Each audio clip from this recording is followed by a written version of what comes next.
Hello friends. Hello sir. कैसे हैं आप लोग? बढ़िया। अच्छा, हम लोगों ने चैप्टर्स पढ़ने की सीरीज में लास्ट चैप्टर पढ़ा हुआ था past indefinite. Got it everyone? Yes, sir. आज हम लोग जो चैप्टर स्टार्ट करने वाले हैं ये है वांटेड टू। क्या नाम है हमारे चैप्टर का? Wanted to. अच्छा, मैंने बिल्कुल ठीक इससे मिलता जुलता हुआ आपको एक चैप्टर पहले बताया था जिसका नाम था वांट टू, राइट? जब हम लोगों ने वांट टू चैप्टर पढ़ा था वो हम लोगों ने पढ़ा था प्रेजेंट सिंपल के बाद। और उस समय मैंने आप लोगों को कुछ बातें बताई थी कि वांट टू जो होता है वो कोई चैप्टर नहीं है, वो तो प्रेजेंट सिंपल ही था, राइट? बिल्कुल ठीक उसी प्रकार से आज हम लोग पास्ट इंडेफिनिट के बाद पढ़ रहे हैं वांटेड टू, राइट? क्यों? क्योंकि वांटेड टू का अपना कोई अस्तित्व नहीं है, ये खुद एक पर्टिकुलर कोई चैप्टर नहीं है, ये पास्ट इंडेफिनिट ही है। पास्ट में हम लोग वर्ब का सेकंड फॉर्म यूज करते हैं। देखो इसमें भी सेकंड फॉर्म है वांटेड। अच्छा, वांट का मतलब क्या होता है? चाहना। तो हम लोगों ने वांट टू चैप्टर में क्या पढ़ा था? चाहता है, चाहते हैं, चाहती है। ये उसी की सेकंड फॉर्म हो गई, करेक्ट? वांटेड। और सेकंड फॉर्म का यूज होता है हमेशा पास्ट के लिए।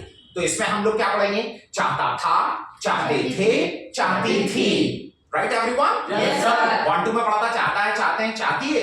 और वांटेड में पढ़ेंगे चाहता था, चाहते थे, चाहती थी। भाई मैं इंग्लिश बोलना चाहता था, मैं क्रिकेट खेलना चाहता था, मैं यहाँ आना चाहता था। अगर कोई भी व्यक्ति किसी काम को करना चाहता था, चाहते थे या चाहती थी, तो इस चैप्टर की आइडेंटिफिकेशन क्या होगी? चाहता था, चाहते थे, चाहती थी। जब भी आपको कोई ऐसा काम बताना, किसी काम को करना चाहते थे, तो हमें वांट टू नहीं लगाना है, क्या लगा देना है? Wanted to. Clear everyone? Yes sir. अच्छा, अब हम लोग इसका पहला वाला फॉर्मूला देखेंगे। किसी काम को करना चाहते थे। मैं इंग्लिश बोलना चाहता था, मैं क्रिकेट खेलना चाहता था, मैं यहाँ आना चाहता था। तो इंग्लिश में कैसे बनाओगे? हिंदी में तो क्लियर हो गया। ओके, यहाँ देखो, first we have to use, सबसे पहले हमें क्या लिखना पड़ेगा? सब्जेक्ट सभी लोग जानते हैं, I, you, we, he, she, right everyone? Yes sir.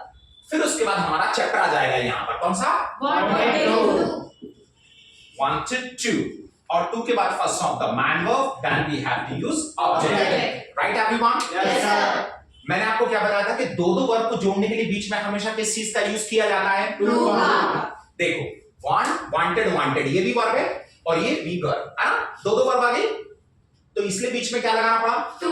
और इंग्लिश ग्रामर का एक और रूल मैंने आपको बताया था कि टू के बाद आप जब भी वर्ब लिखोगे तो ये हमेशा फर्स्ट फॉर्म में आएगी। Got it everyone? Yes sir. भले टू के पहले सेकंड फॉर्म है, लेकिन टू के बाद जो आ रही है वो वर्ब की फर्स्ट फॉर्म ही आ रही है। Got it everyone? Yes sir. अच्छा, मैं इंग्लिश बोलना चाहता था। I wanted to speak English. I wanted to speak English. मैं क्रिकेट खेलना चाहता था। I wanted to play cricket. I wanted to play cricket. मैं न्यूज़पेपर पढ़ना चाहता था।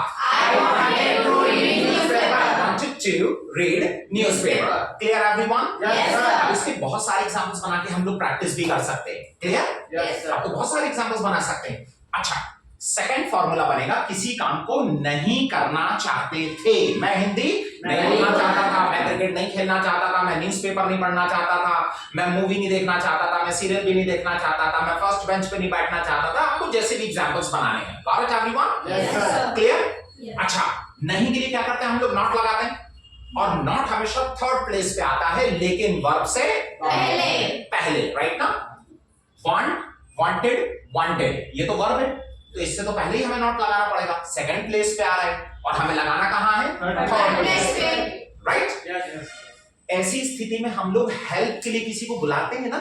Yes sir. प्रेजेंट में जब हम लोग फंसे थे तो हमने वहां किसको बुलाया था? डू और डज को। और पास्ट इंडेफिनिट में, ये पास्ट का है, हम लोगों ने पास्ट में किसकी हेल्प ली थी? डिड की हेल्प ली थी, राइट? Yes sir. अच्छा, तो यहां भी हमें उसी की हेल्प लेना पड़ेगी। First we have to use, पहले क्या आएगा? सब्जेक्ट। फिर हम लोग किसका यूज करेंगे?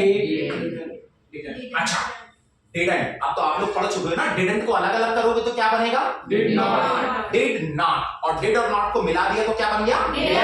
Didn't, right? अब तो हम लोग डायरेक्ट इसको डिडंट भी लिख सकते हैं। क्लियर? अच्छा, फिर क्या जाएगा? Want to. Want to. अच्छा, अब देखो यहां पर वांटेड नहीं, क्यों? क्योंकि डिड आ गया है। Did is already second form, ये तो खुद ही सेकंड फॉर्म है।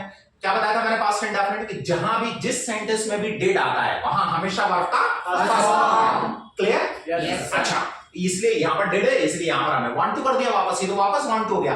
हमें पता कैसे चलेगा कि ये पास्ट का है? डिड से, राइट? जहां डिड वो पास्ट का हो गया, इसलिए ये want to हो गया फर्स्ट फॉर्म। अब क्या बचेगा? First form the main verb, then we have to use object. मैं इंग्लिश नहीं बोलना चाहता था, I didn't want to speak English।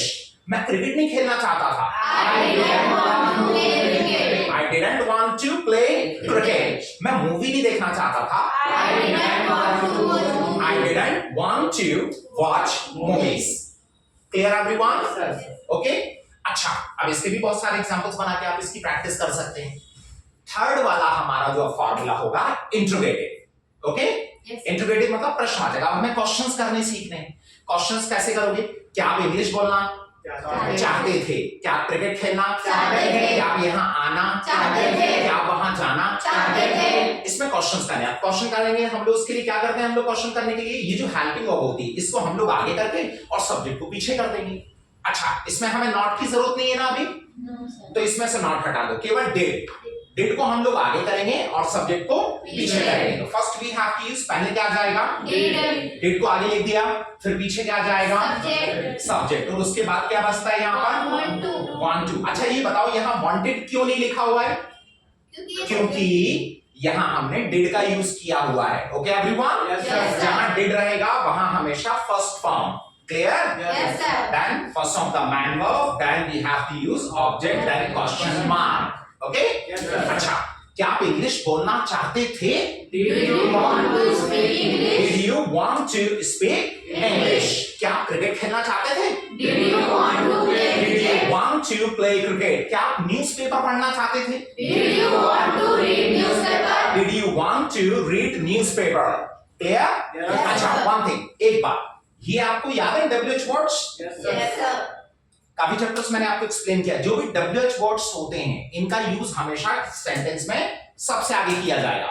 What, where, when, why, कुछ भी लगाना हो, बहुत सारे WH वर्ड्स होते हैं, वो हमेशा कहां लगाएंगे? सबसे आगे। आप इंग्लिश क्यों बोलना चाहते थे? Why did you want to speak English? आप क्रिकेट क्यों खेलना चाहते थे? Why did you want to play cricket? आप क्रिकेट कहां खेलना चाहते थे? Where did you want to play cricket? कहां मतलब where, तो where सबसे आगे लगा दिया। Where did you want to play cricket? Okay everyone? And the last formula, last जो फॉर्मूला होता है interrogative plus negative. Got it everyone? जिसमें क्या भी आएगा और नहीं भी आएगा। ओके? क्या किसी काम को नहीं करना चाहते थे? क्या आप इंग्लिश बोलना नहीं चाहते थे? क्या आप क्रिकेट खेलना नहीं चाहते? क्या आप न्यूज़पेपर पढ़ना नहीं चाहते थे? अच्छा, इसमें क्या भी आ रहा है और नहीं भी आ रहा है, तो इसके लिए हम क्या करेंगे? डिड आगे रहेगा क्योंकि क्वेश्चन करना है, डिड आगे रहेगा, और नहीं के लिए हम लोग नॉट का वर्ड का यूज करते हैं ना, नॉट, और नॉट हमेशा कहां लगाते हैं? थर्ड प्लेस में। तो सब्जेक्ट के बाद आप यहां पे नॉट लगा दीजिए। So easy. पहले क्या जाएगा? First we have to use Did। Did, then we have to use Subject। Third place पे क्या लगा दिया? Not। नॉट लगा दिया। अब बाकी क्या बचा हुआ है? Want to। want to, फिर first of the man verb, then object, then question mark। अच्छा बताइए ये want to क्यों आया हुआ है? क्योंकि did है, जहां did वहां हमेशा फर्स्ट फॉर्म। क्लियर? और did से ही पता चलेगा कि ये तो पास्ट है।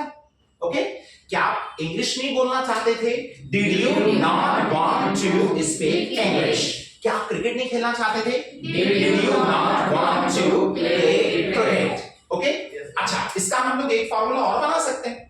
हम लोगों ने डिड नॉट को मिला के क्या बोला था? Didn't। तो ये नॉट उठा के हम लोग क्या करेंगे? इसमें डिड में मिला देंगे। तो यहाँ पे डिड की जगह पर क्या हो जाएगा? Didn't। डिडंट। क्या हो गया? Didn't। डिडंट। अब क्या बचा? देन। फिर क्या बचा?